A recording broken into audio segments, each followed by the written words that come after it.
I'm John LaFlamboy. I'm the co-writer, co-director, co-producer, and co-idiot of The MOLEMAN of Belmont Avenue.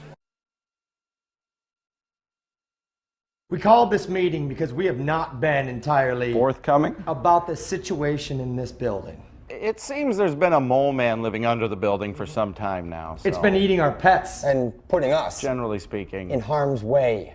Well, someone should warn Mrs. Habershackle. The mole man ate Mrs. Habershackle earlier this evening.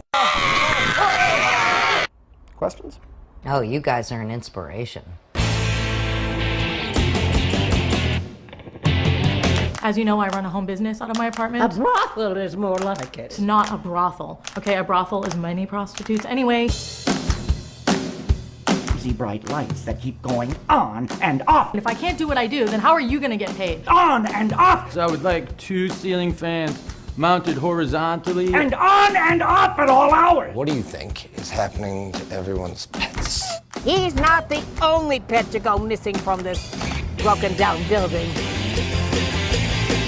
I don't know, they get fed up with living in this dump and they leave. You guys must really love animals. Yes, we really love animals. They're too cute to kill!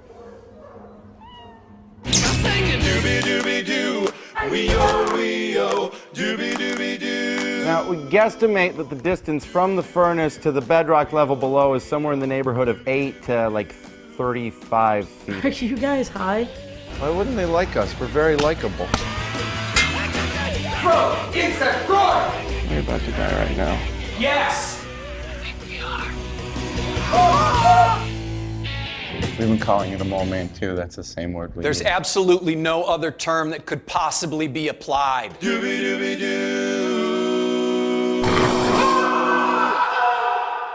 MOLEMAN of Belmont Avenue is a comedy with a monster in it. We started out writing a horror comedy, but it revealed itself to us as being a comedy that just happened to have a monster in it.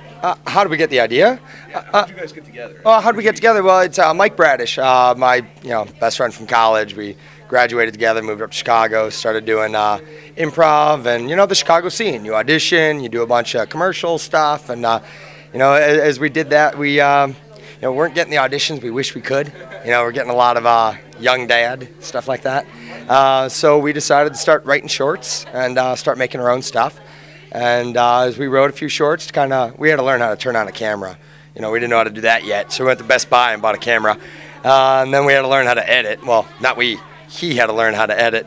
And once we thought we had a couple of those steps down, figured out, made some friends, we decided to write a feature and go at it.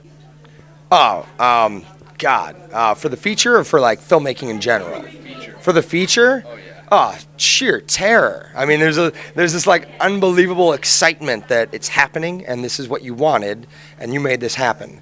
And then there's this unbelievable panic that it's happening and that this is what you wanted and you're there now, and so you look around and it's like, oh crap, I hope it doesn't suck. Is there ever a point where you said, oh man, this might not get done?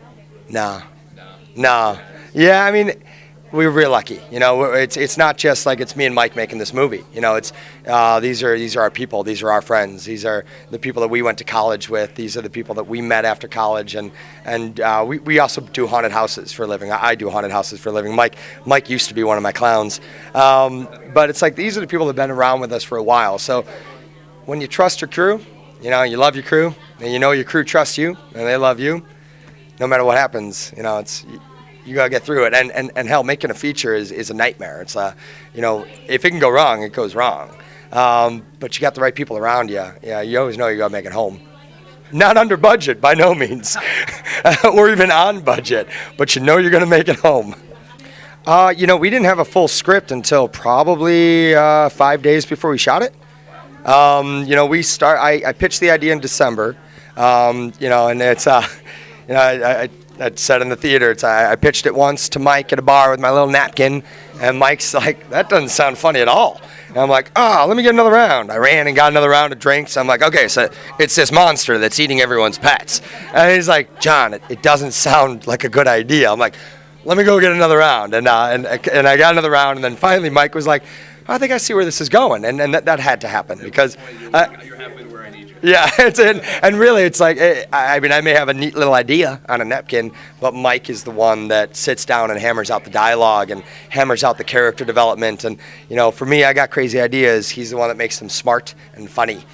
So, yeah, I needed him to be on board. Otherwise, I'd still have that napkin in my hand going, anybody want to make this? So, yeah, thank God. It only took 3 rounds. We'd bounce back and forth, with the script because, we pitched it in December, started writing in January, shot in June. So it's 6 months, real fast. So we'd meet every week at a bar and go over the story and the script that we had. And I'd always find myself laughing.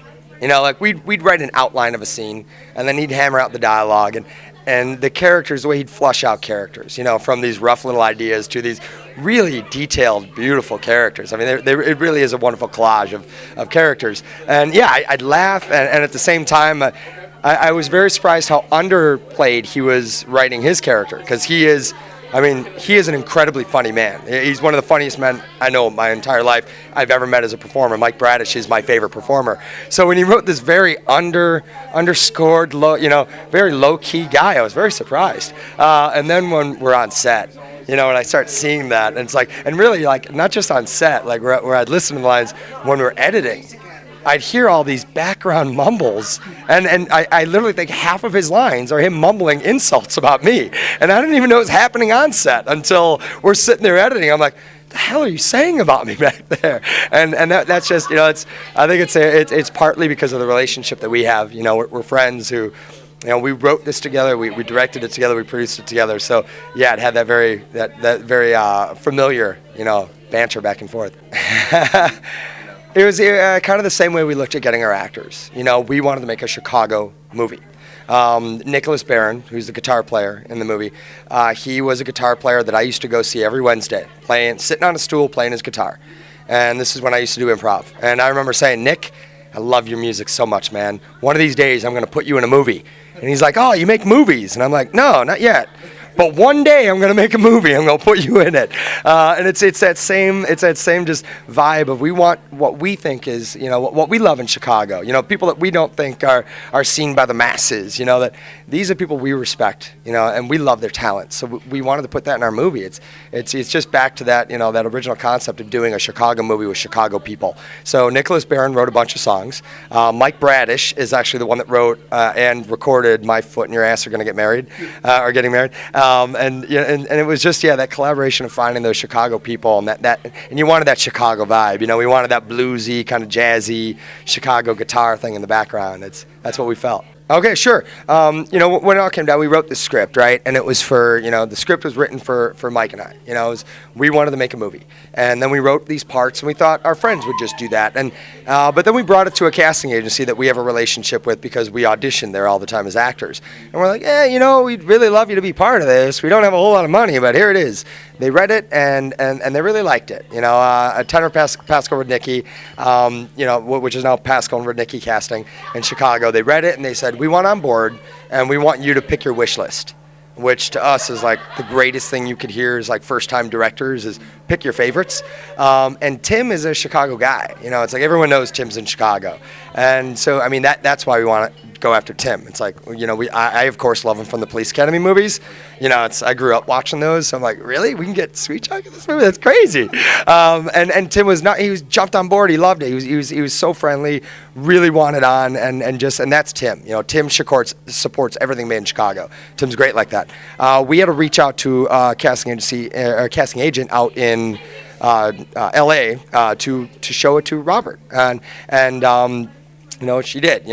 Tenor of Tenor Pascal Rudnicki, she was in L.A. and Rachel Tenor showed it to Robert, and he read it, and we got real lucky that Robert really liked the script. And if I got any advice for young filmmakers, independent filmmakers that want to go after talent, and they're saying, how do you get talented, named people in your movie? Write a good script, write good parts for these people, because at the end of the day, they're actors, and they want a good part. They want to play. They want to have fun. And Robert read it, and I tell you what, we had an interview with Robert on the phone. He interviewed us for our movie, and it was great because he knew more about that character than we did. He described the hat that he should wear, the feather in the hat, the jacket. Like, Robert was not just on board, but he was committed to this role way before he showed up in Chicago. And man, I couldn't be any more grateful. When he showed up, he was spot on. He was perfect. Yeah, I wish I sounded that cool, any of that. I was more like, oh my God. I was freaking out like a little kid the whole time. I mean, these are like my heroes, my favorites. And the fact that they came and did it was just, yeah, it was like being a little kid, man. Every day someone said yes. It was like opening a present on Christmas. It was the greatest. So I was more like giddy. I was more giddy. Yeah, I can't say I played that cool. No, I was dancing around.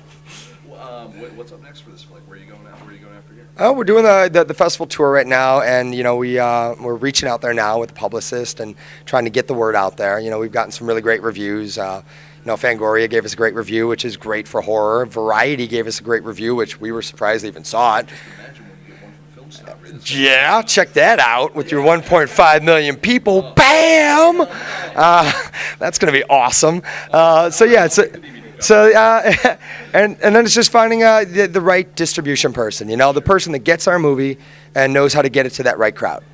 No, I mean, we did the research, right? We did the look at Movie Maker magazine, and we went online and looked around at different festivals and wanted to find in each state that right fit. And Orlando they really got their things together here in Orlando. It's an incredibly friendly group. The people that run this festival are incredibly friendly, incredibly warm, and it really is about filmmakers making movies. I've gone to some film festivals where it's like, there's like $10 million independent films, and I'm like, what's independent about that? That's made by Sony. And this really had that great vibe of that, a film festival for filmmakers. So we dug that, and it's Orlando. It's much warmer right now here than Chicago. But I love Chicago, and I'll never leave. Awesome. Well, Saying that from my mom right there. Because she threatens me all the time that if I leave Chicago, I'm dead. I was going to also say, how often does she say when you're getting a real job? Yeah. Still get that. Oh, yeah, no kidding. I graduated college as a theater actor who decided to do haunted houses for a living and make movies. So, yeah, I'm sure my parents were thrilled. They're like, I thought you were going pre-law in college. So, yeah, about that. That didn't work out. She introduced you as a future mall worker. Yeah. Excellent, man. No, I want to thank you for talking about the flick, and we're looking forward to where it goes next. Oh, thanks a lot, man. Thank you very much for coming. I appreciate it. And any more information, molemanmovie.com. Check it out. And Facebook us. We love our Facebook friends. Twitter? And we tweet. Of course, we tweet. I mean, I don't tweet because I don't know how. But there's someone on our staff that knows how.